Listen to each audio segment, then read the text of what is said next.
개인적으로 올 여름은 저에게는 정말 악몽 같은 시간이었습니다.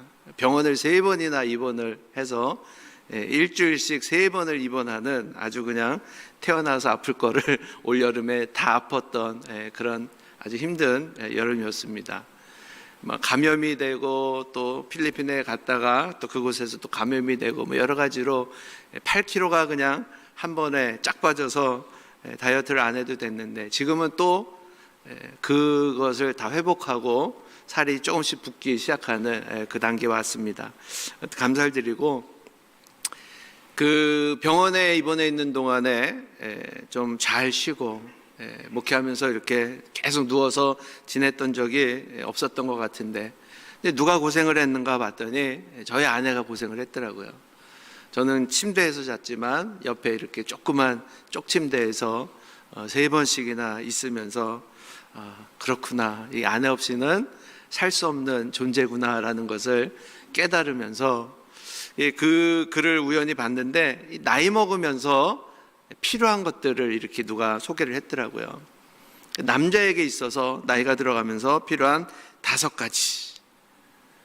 첫 번째가 우리 여기 계신 어르신들도 다 고백을 할 텐데, 첫 번째 필요한 게 마누라랍니다. 마누라. 나에게 있어서 나이 들면서 점점 필요한 건 마누라. 공감하시죠? 둘째는 아내. 셋째는 집사람. 네 번째가 와이프. 마지막이 애들 엄마. 남자에게 있어서 나이가 들면 들수록 필요한 것은 아내밖에 없다라는 것을 이렇게 고백을 한답니다. 근데 여성들의 답을 봤더니 여성들은 좀 답이 달랐어요. 첫 번째 필요한 게, 나이 먹으면 꼭 필요한 게 첫 번째가 돈이랍니다. 이 돈 꼭 필요해. 두 번째는 딸. 아들은 키워봐야 소용없고 딸이 최고야. 나이 먹을수록 친구처럼 지내는 딸이 필요하고, 세 번째 필요한 게 건강, 그 다음에 필요한 게 친구, 그리고 마지막에 필요한 게 찜질방이랍니다. 나이 들수록 남편은 거추장스러운 짐이지 꼭 필요한 존재가 아닌, 그래서 여러분들 혹시 어디 이사를 갈 때는 집에서 키우는 개를 꼭 안고 있어야 됩니다. 남편은 버려도 개는 안 버린대요. 그래서 개를 안고 있으면 버리지는 않는다. 우스갯소리 같지만은 살아가면서 우리가 점점 필요한 것들이 있죠. 근데 오늘 우리 그리스도인들에게 있어서 우리의 고백이 좀 바뀌었으면 좋겠습니다. 물질도 건강도 친구도 이런 것들이 아니라, 그렇구나, 시간이 지나면 지날수록, 살면 살수록 우리에게 필요한 것은 주님이시다. 하나님의 은혜, 하나님의 도우심 없이는 살아갈 수 없는 존재구나라는 것을 우리가 다시 한번 깨닫기를 원합니다. 그렇지 않습니까? 처음에는 하나님 만났을 때 주님만이 전부라고 우리가 고백을 했는데, 우리에게는 주님이 있음에도 불구하고 그 외에 또 필요한 것들을 끊임없이 하나님 앞에 구합니다. 주님도 필요하지만 나에게는 이것도 필요합니다. 끊임없이 달라고 합니다. 근데 다시 한번, 우리 삶에서 왜 주님이 필요한가? 푸른 소금이라는 영화가 있습니다. 배우 송강호 씨가 그 주인공이 했던 영화인데, 그곳에 대사 중에 이런 대사가 나옵니다. 우리 삶에서 필요한 3가지 금이 있다. 첫 번째는 소금이다. 소금은 맛을 내는 것으로, 소금이 없으면 맛을 낼 수가 없다. 둘째는 황금이다. 우리에게는 물질이 필요하다. 그리고 세 번째 필요한 것은 지금이다. 소금, 황금, 지금. 어제는 지나간 과거고, 지금 이 순간에 어제로 인하여 오늘이라는 것이 우리에게 결과로 주어지지만, 내일은 지금 우리가 어떻게 사느냐에 따라서 내일은 우리가 바꿀 수 있기 때문에 지금이 중요하다. 신앙생활은 오늘, 지금 우리가 어떻게 살아가야 될 것인가를 노력하는, 바로 그것이 우리에게 중요하다고 가르쳐주고 있습니다. 여러분 혹시 적으셨어요? 세 가지. 첫 번째가 소금, 두 번째가 황금, 세 번째가 지금. 어떤 남자분이 이 이야기를 듣고 적은 거예요. 감동을 받았어. 그러고는 사랑하는 아내에게 메시지를 보냅니다. 여보, 우리 인생에는 필요한 세 가지 금이 있대.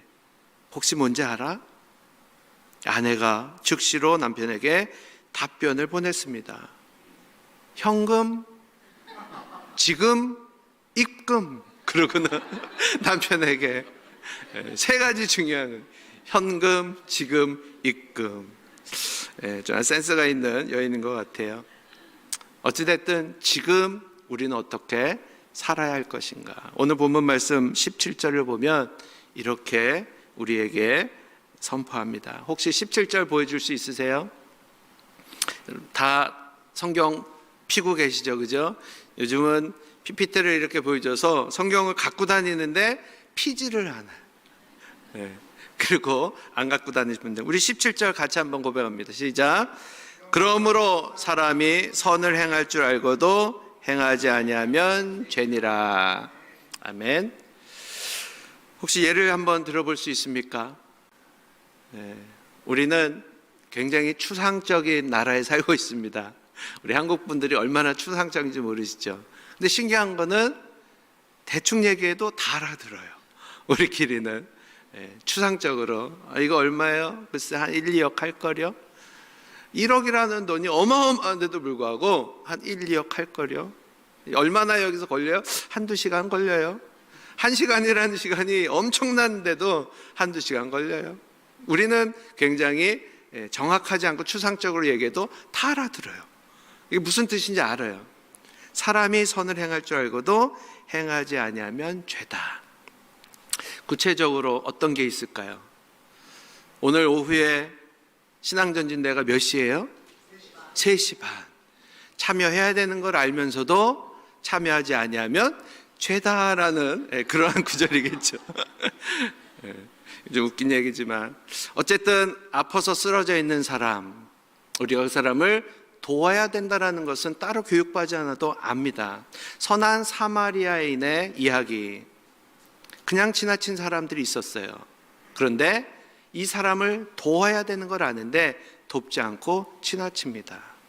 이러한 것들을 우리들이 많이 듣고 알고 있죠. 구세군에서 제가 지금 이 본문을 가지고 이 한 구절을 가지고 여러분 구세군의 사회사업 얼마나 많은 일들을 행하고 있습니까? 우리가 그 일을 행하지 아니하면 이것 또한 죄입니다 라고 선한 일을 해야 된다라고 강조한다면 아마 여기 계신 모든 분들이 동의하시고 아멘 하실 겁니다. 그런데 이 지금 제가 이야기한 17절의 말씀을 가지고 이야기했던 것을 가지고 그렇게 설교를 한다면 그게 바로 이단이 되는 겁니다. 여러분 그거 아세요? 이단의 특징은 성경의 전체적인 문락을 가지고 얘기하지 아니하고 이처럼 구절을 뽑아갖고 자기들이 필요한 것을 성경을 이용해서 사람들을 현혹합니다. 재미있는 그 노래는 아닌데 어렸을 때 이것을 아는 사람들은 저하고 같은 세대일 수도 있고 저보다 많은 세대일 수도 있습니다. 원숭이 엉덩이는 무슨 색이에요? 빨개요. 빨가면 사과. 혹시 악대 아십니까 이 노래? 사과는 맛있어. 맛있으면 바나나. 바나나는 길어. 길으면 기차. 기차는 빨라. 빠르면 비행기. 비행기는 높아요. 높으면 백두산. 여러분 원숭이 엉덩이는 백두산입니다. 이것을 증명하기 위해서 말도 안 되는 이야기지만 계속해서 끊임없이 이어지는 구절들을 갖다가 맞춰서 마치 이것이 성경인 것처럼 성경이 이것을 이야기하고 있는 것처럼 사람들을 현혹시키는 게 이단의 특징이에요. 혹시 누가 성경 공부하자고 하고 이런 구절을 가지고 끊임없이 나를 설득시키려고 한다면 100% 이단입니다. 야고보가 이야기하는 이 선은요, 그러한 선이 아니었어요. 다시 한번 본문 말씀을 우리가 봅니다. 17절에 그러므로라고 이야기한 것은 앞에 이야기한 것의 결과입니다. 그럼 이 본문이 어디에서부터 시작이 되는가? 13절을 보면 요즘에 성경책은 단락을 동그라미로 잘 표현을 해놨어요. 성경을 보면 13절 시작하는데 동그랗게 딱 돼 있습니다. 그러면서 이야기합니다. 들으라. 너희 중에 말하기를 오늘이나 내일이나 우리가 어떤 도시에 가서 거기서 1년을 머물며 장사하여 이득을 보리라 하는 자들아. 한 비즈니스맨이 등장합니다. 그러면서 내일 일을 너희가 알지 못한다. 너희 생명이 무엇이냐? 너희는 잠깐 보이다가 없어지는 안개다. 너희가 도리어 말하기를 주의 뜻이면 우리가 살기도 하고 이것이나 저것을 하리라 할 것이거늘 이제도 너희가 허탄한 자랑을 하니 그러한 자랑은 다 악한 것이다. 그러므로 사람이 선을 행할지 알고도 행하지 아니하면 죄니라. 착한 일에 대해서 설명하고 있습니까? 앞에 그러한 이야기는 전혀 나오지 않아요. 누가 길거리에 쓰러져 있는데 너희가 보고도 돕지 아니하고 지나가면 죄다. 선한 사마리아인의 비유가 있고 그 후에 이 구절이 있다면 쉽게 우리가 이해를 할 텐데 어떤 비즈니스맨의 이야기가 등장하면서 그러므로 사람이 선을 행할 줄 알고도 행하지 아니하면 죄다. 야고보가 이야기하는 죄가 무엇입니까? 이 본문을 우리가 정확하게 이해하지 못하면 앞에서 이야기한 대로 이 구절 아무거나 한번 갖다 끼워 맞추면서 이것이 그냥 내가 말하고 싶은 대로 전하는 엉뚱한 이야기가 될 수밖에 없죠. 내 시작은 미약하였으나 내 나중은 심히 창대하리라. 이 구절만 뽑아갖고 얼마나 많은 사람들이 축복의 구절로 이 구절들을 사용합니까? 이거 외에도 굉장히 많습니다. 욥이 얘기하는 이 욥기에서 나오는 이 구절은요, 축복의 구절이 아니에요. 고난을 당한 사람한테 네 시작은 미약하였으나 나중은 창대할 거야 라고 하는 것이 축복이 아닙니다. 성경의 전체에 전하고 있는 이러한 뜻들을 알기 위해서 우리가 성경 공부를 해야 되는 거죠. 야고보가 이야기하는 여기서의 죄는 바로 이겁니다. 자, 이 본문 속에 등장하는 사람이 크리스찬일까요? 아닐까요? 야고보가 지금 누구한테 들어라! 그러면서 이야기를 하고 있는데 이 사람이 크리스찬일까요? 아닐까요? 크리스찬이에요. 어떻게 할 수 있는가? 15절에 보면은 너희가 도리어 말하기를 주님의 뜻이면 우리가 살기도 하고 이것이나 저것을 할 것이다 라고 이야기를 한다는 거예요. 그러니까 하나님의 뜻이 어디에 있는지 우리가 죽기도 하고 살기도 할 것입니다 라고 얼마든지 이 사람이 고백을 해요. 근데 뭐가 문제냐? 이 비즈니스맨의 뭐가 문제냐? 알기는 잘 알고 있구나. 그런데 너희가 행하지 아니하면 죄라는 거예요. 그러니까 야고보의 핵심 주제가 뭡니까? 행함이 없는 믿음은 죽은 믿음이다. 야고보는 끊임없이 믿음에 대해서 이것을 강조합니다. 지금 이 본문을 통해서 이야기하고 싶은 것은 뭐냐? 너희가 하나님의 말씀을 알면서도 순종하지 아니하고 너의 뜻대로 살고자 하는 것, 이것이 죄라는 거예요. 죄는 내 마음대로 사는 것이 죄입니다. 나쁜 짓을 저질러서가 죄가 아니라 하나님 없이 내 마음대로 살겠다. 그게 바로 죄라는 거예요. 이 본문은 그 앞에 11절부터 시작이 됩니다. 형제들아 서로 비방하지 말라. 형제를 비방하는 자나 형제를 판단하는 자는 곧 율법을 비방하고 율법을 판단하는 것이라. 네가 만일 율법을 판단하면 율법의 준행자가 아니요 재판관이다. 입법자와 재판관은 오직 한 분이시니 누구예요? 구원하기도 하시며 멸하기도 하시는 하나님, 그분이 재판관이라는 거예요. 여러분, 일이 너무 커졌어요.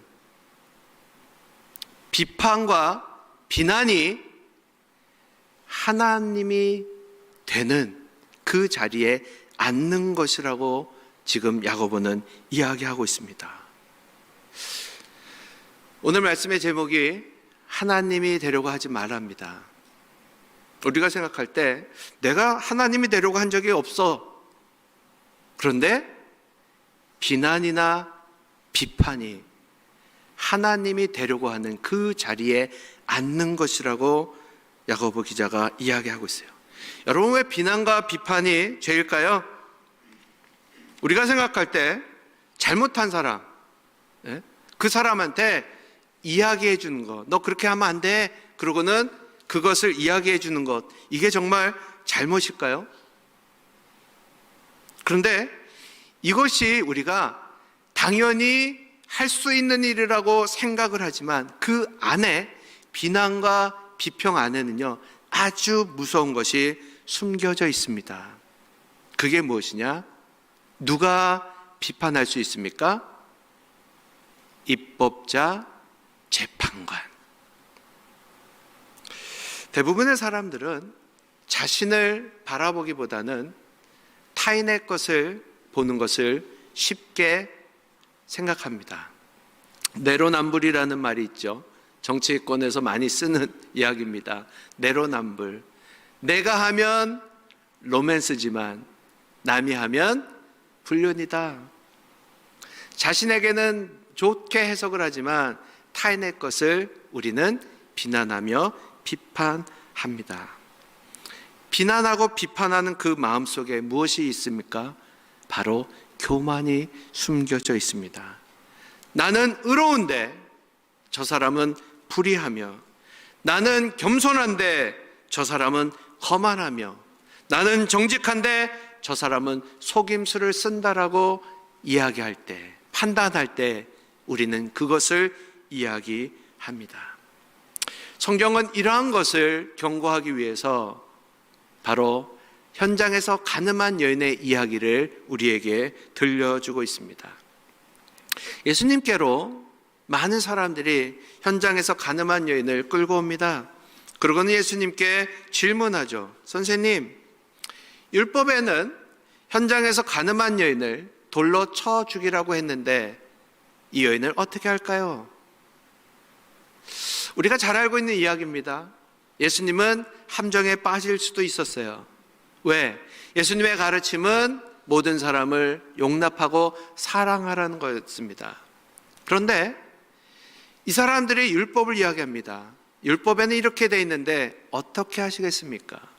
만약 그 순간에 예수님이 이 여인을 돌로 쳐 죽여라 한다면 자신이 그동안 가르친 것이 모두 헛된 것이 되며, 또 이 여인을 용서하라고 한다면 율법을 거부하는 것이기 때문에 이러지도 못하고 저러지도 못하는 함정에 빠질 수 있었죠. 그때 예수님은 땅에 무엇인가를 쓰십니다. 많은 신학자들이 이것을 어떤 행동을 하셨을까라고 많은 시간을 들여서 고민을 합니다. 그리고 연구합니다. 그 사람들의 죄를 쓸 것이다, 성경 구절 썼다, 여러 가지들을 해석합니다. 근데 저는 이렇게 해석하고 싶어요. 하나님 앞에 생각하는 시간, 묵상. 왜 우리에게 이러한 시간이 필요한가? 오늘 그 말씀 앞에 예수님이 뭐라고 이야기하셨는가? 너희 중에 죄 없는 자가 먼저 돌로 쳐라. 이 말씀은 여러분 율법을 거역한 것이 아닙니다. 돌로 쳐라, 율법이죠. 근데 누가 돌로 쳐야 됩니까? 너희 중에 죄 없는 자가 먼저. 바로 이 말씀을 오늘 우리가 생각한다면 비난과 비평에부터 우리가 자유로워질 수가 있어요. 여러분, 심판은 누구의 것입니까? 심판은 하나님의 것입니다. 누가 누구를 판단할 수 있을까요? 우리에게는 바로 이 묵상의 시간이 필요합니다. 자신을 돌아볼 수 있는 시간. 우리는 누구입니까? 많은 사람들이 하나님 앞에 신앙생활이 오래되면 오래될수록 착각합니다. 내가 의로운 자인 것처럼, 나는 죄를 알지도 못했던 사람인 것처럼 착각하며 어느 순간에 익숙해진 교회 생활 때문에 사람들을 판단하며 비난합니다. 어떻게 저런 사람이 교회에 올 수 있지? 아니, 어떻게 저렇게 저런 말을 할 수가 있지? 어떻게 저렇게 살아갈 수가 있지? 성경은 선포하기를 모든 사람은 죄인이라고 선포합니다. 의인은 없나니 한 사람도 없다. 우리는 누구입니까? 우리는 예수님의 은혜로 구원받은 사람입니다. 한 사람도 은혜 없이는 살아갈 수 없는 하나님의 은혜로 구원받은 사람임에도 불구하고 어느 순간에 교만해져서 나는 죄를 알지도 못하는 것처럼 내 눈에 거스리는 사람들을 비난하며 비평하며 심지어는 모욕하는 그런 삶을 살고 있지는 않습니까? 하나님 앞에 우리가 어떤 존재인지 먼저 알아야 됩니다. 용서함 받은 죄인, 엄청난 빚을 탕감받은 사람들, 우리 힘으로는 갚을 수 없는 어마어마한 돈을 탕감받았음에도 불구하고 살아가면서 100만 원 빚진 자를 우리는 멱살을 잡고 내 돈 갚으라며 그 사람에게 그 꾸어진 것을 받으려고 노력하고 있지 않습니까? 심지어는 그 사람을 고소하며 감옥에 가두는 그러한 일도 우리는 서슴지 않고 행합니다. 비난이나 비판을 할 사건들, 그렇다면 우리는 누구와 싸워야 됩니까? 저 사람이 정말 잘못된 일을 행하고 있을 때 우리는 누구와 싸워야 됩니까? 바로 나 자신과 싸워야 됩니다. 판단은 하나님이 하시는 것이며 내 마음에 들지 않을 때 우리는 어떻게 해야 됩니까? 바로 기도의 자리로 나와야 합니다. 하나님이 우리에게 준 것은 바로 기도하는 자리로 우리를 인도하셨지 사람들을 판단하고 비난한 자리에 세워주지 않으셨다라는 사실. 자주 비난과 비평이 뭐가 잘못됐어라고 생각하는 사람들이 있습니다. 하나님의 성전과 우리가 살아가는 데 있어서 이것은 전혀 도움이 되지 않습니다. 언제나 성도는 사람과 사람 사이를 판단하는 자가 아니라 하나님과 우리 자신을 돌아볼 줄 알아야 됩니다. 하나님의 말씀 앞에 나는 어떤 존재인가를 날마다 묵상할 때 우리에게 성장이 있는 것이지, 나는 그래도 저 사람보다 괜찮은 것 같아, 이러한 비교는 전혀 우리를 발전시키지 못합니다. 그 사랑을 받은 사람들입니까? 하나님의 은혜를 기억하십니까? 그렇다면 오늘 다시 한번 우리의 시선을 돌려 나는 어떠한 존재인가 하나님의 말씀 앞에 우리를 비추어 보기를 원합니다. 내가 너희를 사랑한 것과 같이 너희도 서로 사랑하라. 이 세상의 사람들은 사랑할 대상이지 판단하고 비난의 대상이 아니라는 겁니다. 알고도 행치 아니하는 것, 그것이 죄니라. 하나님의 말씀을 들으셨습니다. 이 말씀을 주신 이유는 누가 그렇게 살고 있는지 안 살고 있는지 비판하며 판단하는 것이 아니라 내가 그렇게 살아가고 있는지 하나님 말씀 앞에 나를 비추어 보아서 나에게 부족함이 있다면 하나님의 도우심을 간구하기를 바랍니다. 비난과 비방은 감정 표현이 아니라 하나님의 자리에 앉는 아주 무서운 죄악임을 이 시간에 다시 한번 깨달으면서 하나님의 자리에 앉지 마시고 겸손의 자리, 은혜의 자리, 주님이 기뻐하시는 성도의 삶을 살아갈 수 있는 저와 여러분이 되기를 간절히 소망합니다. 중보의 기도, 누가 눈에 거스르면 어떻게 됩니까? 기도하세요. 하나님, 저 사람을 데려가 주세요. 이런 저주 기도가 아니라, 하나님 살아있다면 가만히 두고 보시지만 안 되지 않습니까? 저도 한때는 그런 기도를 했던 사람입니다. 그런데 하나님, 용서할 수 있는 마음을 주세요. 용납할 수 있는 마음을 주세요. 하나님이 우리를 죄인 됐을 적에 우리를 사랑하셨던 것처럼 나에게도 그러한 넉넉한 마음을 주세요. 남편이 꼴보기 싫어 죽겠는데 사랑할 수 있도록 하나님, 나를 변화시켜 주세요. 신앙생활은 내가 변하는 것이지 환경을 변화시키는 것이 아닙니다. 오늘 다시 한번 우리 사랑하는 영등포 영문의 모든 구도님들이 하나님 앞에 우리 자신을 돌아보아 우리가 예수님처럼 닮아가는 그 모습 속에 많은 사람들이 주께로 돌아오는 날마다 귀한 역사가 나타나시기를 주 이름으로 축원합니다. 우리 함께 기도하겠습니다. 우리 짧은 시간이라도 우리 입술을 벌려 하나님 앞에 고백하는 시간 가지면 좋겠습니다. 반주를 좀 잠깐 해주실까요?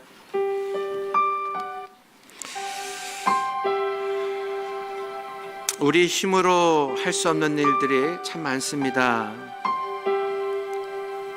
용납하고 싶지만 용납할 수 없고, 다른 사람은 다 용서해도 그 사람만큼은 용서가 되지 않는 그런 일들도 있습니다.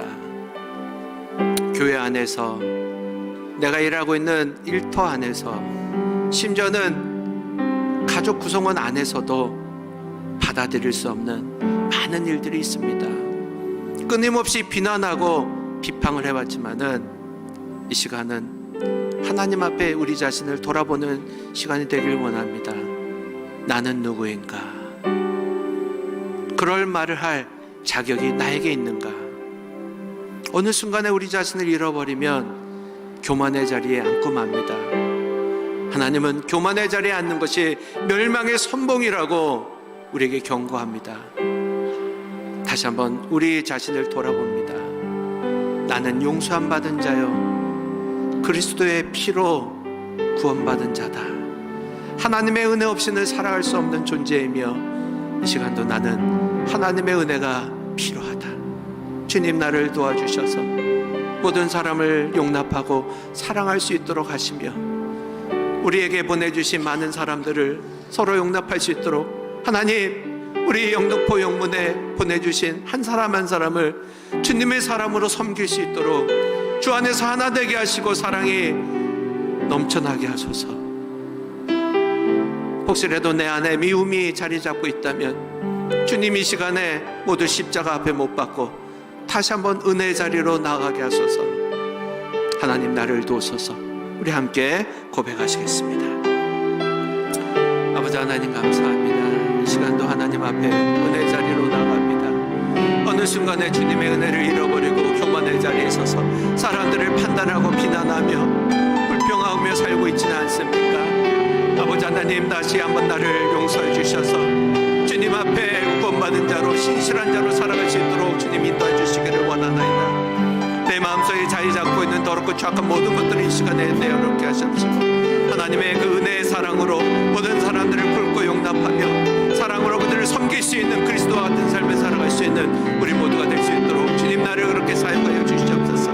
어느 순간에 아버지 하나님의 은혜를 잃어버리고 교만의 자리에 서 있다면 하나님, 다시 한번 나를 헤쳐주셔서 이 시간에 십자가 앞에 다시 한번 나를 못 박고 주님 앞에 구원받은 자로, 신실한 자로 살아갈 수 있도록 주님 그렇게 인도해 주시기를 원하나이다. 아버지 하나님, 사랑하는 영등포 영문을 주 앞에 올려드립니다. 70년 동안 하나님의 은혜 가운데 살게 하셨고 많은 사람들이 이 영문을 통하여 하나님을 만나게 하셨습니다. 우리 주변에 하나님을 알지 못한 채 살아가는 사람들이 너무나 많이 있습니다. 저들을 주의 길로 인도할 수 있도록 우리 영문을 사용하여 주시옵소서. 사랑하는 군우들을 사용하여 주시옵소서. 주의 도구로 사용하여 주시옵소서. 한 사람 한 사람 주님의 미친 자로 우리가 받은 사랑을 저들에게 나눠주며 저들을 섬길 적에 하나님, 저들이 예수 그리스도를 만날 수 있도록 아버지 하나님, 우리들을 주의 도구로 사용하여 주시옵소서. 그래야 날마다 믿는 자를 더하게 하시옵시고 이 성전을 통하여 하나님의 영광이 나타나는 귀한 성전 되게 하여 주시옵소서. 주님께 모든 영광을 돌려드리며 예수님의 이름으로 기도합니다. 아멘.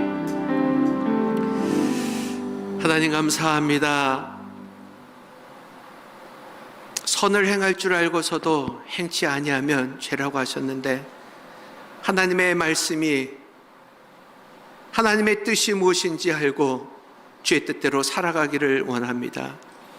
모든 사람들을 용납하며 원수까지도 사랑하라고 하셨는데, 그렇게 살지 못하는 것을 주님 용서하시고 다시 한번 성령으로 충만케 하셔서 하나님의 말씀에 순종할 수 있는 우리 모두가 될 수 있도록 주님 도와주시옵소서.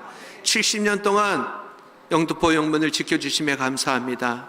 앞으로도 더욱 아버지 하나님의 은혜 가운데 살기를 소망합니다.